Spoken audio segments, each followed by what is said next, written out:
Bonjour, pivoter, c'est un terme très répandu dans le domaine de l'entrepreneuriat. Pivoter, c'est repenser le positionnement de son entreprise. La Belle Entreprise vous propose de s'attarder sur ce sujet avec un cas concret en recevant Mike Desjardins, cofondateur d'Utility. Mike, bonjour. Bonjour. Je disais cofondateur parce qu'en fait, vous êtes 3 associés. Exactement. Pour commencer, est-ce que vous pouvez nous présenter Utili ? Oui. Alors, Utili.fr, ça va être le tiers de confiance qui vous permet de trouver le meilleur déménageur au meilleur prix. Donc, l'idée, c'est de simplifier la démarche de nos clients, donc bien plus qu'un simple comparateur de devis. On va vraiment vous assister au quotidien sur la recherche du bon déménageur, la définition de votre cahier des charges, donc typiquement le volume ou les besoins que vous avez. Donc, ça, c'est des choses qu'on peut faire donc, soit en rendez-vous physique, soit par téléphone, soit en visio. Par la suite, on va vraiment rentrer dans la recherche du meilleur prestataire qui pourra répondre à votre besoin, parce que chaque déménagement est assez spécifique. Typiquement, si vous avez un déménagement qui va au 8e étage, toutes les entreprises ne peuvent pas arriver avec un monte-meuble qui arrive au 8e étage. Donc c'est un gain de temps qu'on vous apporte en effectuant cette démarche à votre place. Et par la suite, on va vraiment rentrer dans de l'accompagnement sur la partie tarifaire, qui est un point aussi assez sensible dans le déménagement. Donc on va mettre en concurrence différentes sociétés, vous remonter un panel de 3 à 6 devis qualifiés. Et en plus de ça, on apporte une sécurité sur la partie paiement, c'est-à-dire que nous allons payer le prestataire une fois que la prestation sera terminée. Et en cas de casse, ça peut arriver dans le déménagement, on apporte une assurance tout risque, donc en France, en Europe et Angleterre inclus. Donc si on devait simplifier Utili.fr en une seule phrase, Utili.fr, c'est l'assistant personnel de votre déménagement, mais également du déménagement de vos collaborateurs, car on est aussi présent donc, sur une typologie client B2B, dans l'optique d'accompagner l'image de marque employeur des entreprises qui souhaitent accueillir de nouveaux collaborateurs en interne. Est-ce que le concept a évolué depuis le lancement en 2018 ? Très fortement. Ouais. Alors, le lancement en 2018, il a été effectué à Station F sur un modèle donc, uniquement collaboratif, donc entre particuliers. Et c'est vrai que par la suite, on s'est rendu compte que la demande de nos clients évoluant, on devait aussi faire évoluer notre service. On avait pour aussi objectif d'aller donc sur cette partie B2B. Quand vous êtes sur une plateforme uniquement collaborative, c'est un petit peu compliqué. Et le pivot s'est fait tout naturellement dans, on va dire, une logique d'A/B testing de nos clients, de ce qu'ils recherchaient. Donc on a commencé sur vraiment une plateforme collaborative pour maintenant arriver sur une plateforme qui regroupe uniquement des déménageurs professionnels et qui puisse répondre donc à une clientèle B2C typée Premium, CSP+, recherchant vraiment un accompagnement complet et également donc une clientèle B2B ayant un besoin complet aussi. Et ce pivot, il était vital, c'est-à-dire que si vous ne l'aviez pas opéré, aujourd'hui l'entreprise serait terminée ou c'était plus pour se développer de façon plus importante ? Je pense que c'était une continuité logique pour la simple et bonne raison que le premier business donc sur la partie collaborative fonctionnait très bien. Donc c'est difficile de pivoter son entreprise quand ça fonctionne et que ça marche bien. Mais on avait vraiment cette vision d'aller sur le B2B à long terme. Donc il y avait un entre-deux assez naturel qui s'est mis et on a dû faire ce pivot in fine. Mais c'était une volonté de départ aussi. Et comment on s'en rend compte que c'est le moment de pivoter ? C'est un cheminement où il y a un rendez-vous qui est un peu clé avec un client qui dit bah non, je ne signe pas parce que moi j'attendais telle prestation et vous ne la proposez pas ? Je pense que c'est vraiment un cheminement quand on se concentre sur quel est le besoin de vos clients. Donc la majorité de nos clients ayant des besoins de plus en plus spécifiques, un particulier ne peut répondre à toutes les demandes, alors que des sociétés spécialisées et certifiées arrivent avec un panel de services beaucoup plus conséquent. Donc c'est vraiment plus pour s'adapter aux besoins de nos clients. Quels enseignements vous tirez de ce pivot ? Alors, il est encore récent, il date de l'année dernière, mais quel bilan vous tirez déjà du chemin parcouru ? C'est vrai qu'il a été fait il n'y a pas longtemps. On a pivoté en octobre 2019, donc c'est une durée de temps assez courte. Les retours qu'on a, je pense que c'est vraiment le fait de se concentrer sur nos clients. On a eu un gros intérêt à effectuer ce pivot. Pour la simple et bonne raison que maintenant on arrive vraiment sur un produit qui fit parfaitement avec les besoins de nos clients, ce qui n'était pas le cas avant. Donc les enseignements qu'on en a tirés, c'est d'être vraiment agile et rapide par rapport à ça. Et c'est un très bon choix qu'on a fait, parce qu'on est en hyper-croissance depuis, sachant qu'on était déjà dans une forte croissance avant, mais le panier moyen est forcément beaucoup plus conséquent quand vous vendez des déménagements typés premium plutôt que des déménagements typés collaboratifs. Est-ce que vous avez été accompagné pour opérer ce Oui. pivot? Très fortement. On remercie tous les réseaux d'accompagnement d'ailleurs qui nous ont aidés au quotidien. Je pense que l'accompagnement de différents réseaux d'entrepreneurs est très structurant pour nous-mêmes, pour la simple et bonne raison qu'ils ont tout intérêt à essayer de vous brusquer un petit peu, de vous remettre en question. Je pense que le fait de se remettre en question est très important pour pouvoir comprendre ce que votre client a besoin et comment créer une entreprise qui va perdurer sur le long terme. C'est certainement une décision qui n'est pas simple à prendre. Oui. Le fait d'être accompagné, ça doit conforter aussi cette prise de Ça risque, entre conforte, guillemets. ça conforte. Après, je pense que l'entrepreneur reste quand même assez seul dans sa décision. Mais c'est vrai que le fait d'avoir différents mentors qui puissent conseiller rassure quand même aussi fortement.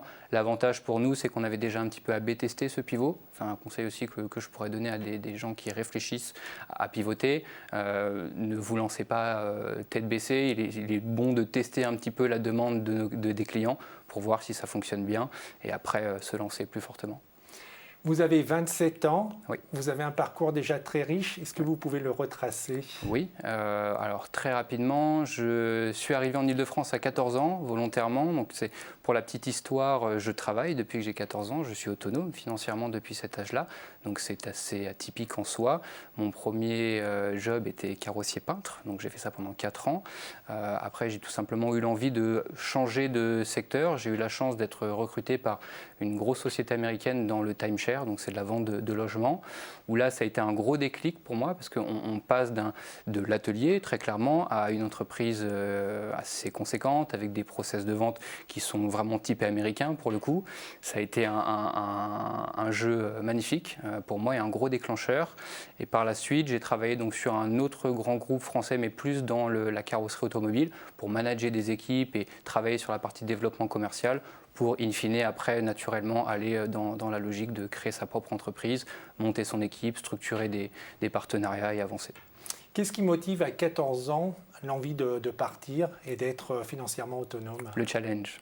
Je suis un compétiteur dans l'âme. J'ai la chance d'avoir des parents qui sont tous les deux entrepreneurs et qui ont commencé de zéro et qui ont tous les deux monté des boîtes assez conséquentes.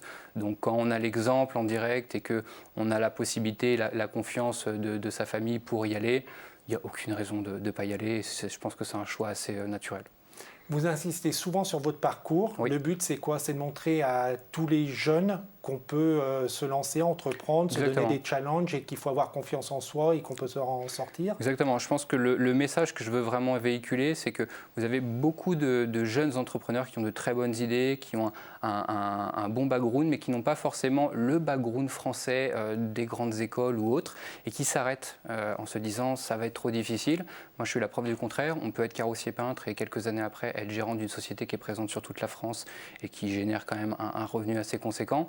Donc il suffit vraiment de y aller, très clairement, de travailler sur soi-même. Je pense que c'est le plus important. On ne peut pas monter un bon business si on n'est pas dans sa tête aligné. Voilà. Donc tout est possible.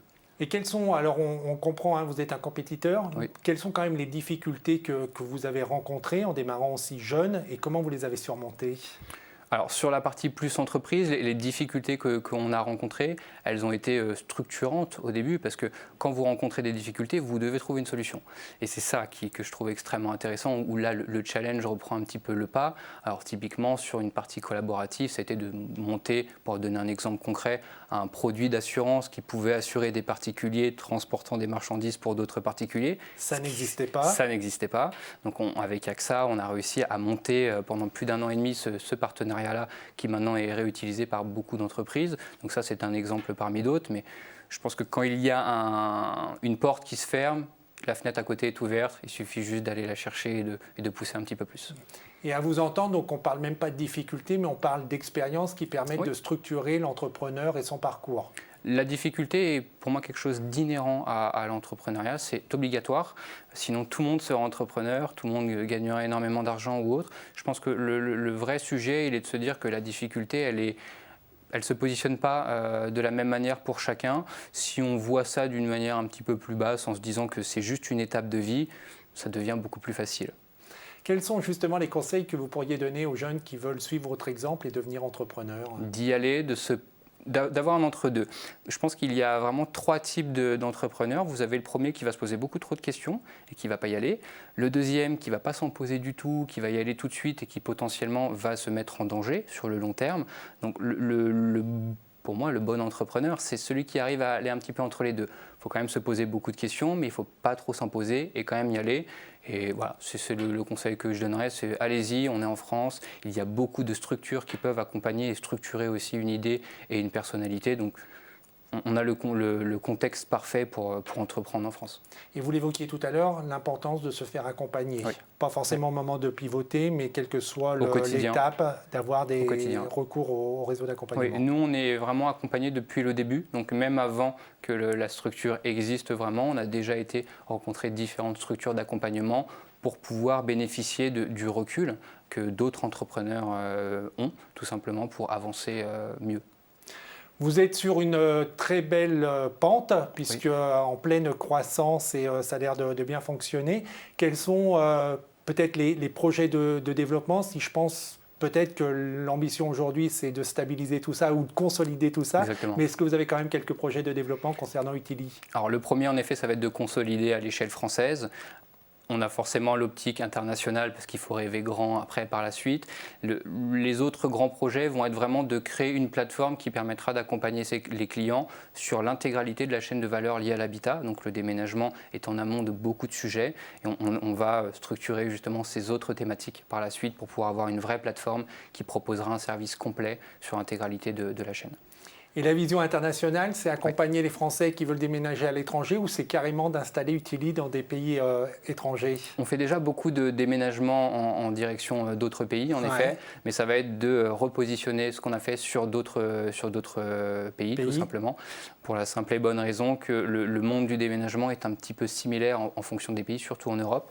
Donc une fois qu'on est présent en France et qu'on a un produit qui est en train d'augmenter, on peut aller sur d'autres pays. Donc oui, ça fait partie de la suite. Et vous avez déjà fait l'étude de marché, de concurrence? Il y a de la concurrence sur ces pays? Ça, je pense que l'entrepreneur le fait quasiment tous les matins, de voir un petit peu comment ses concurrents avancent et comment ça se structure dans d'autres pays. Alors il y a des différences conjoncturelles par rapport à ça, mais rien n'est insurmontable.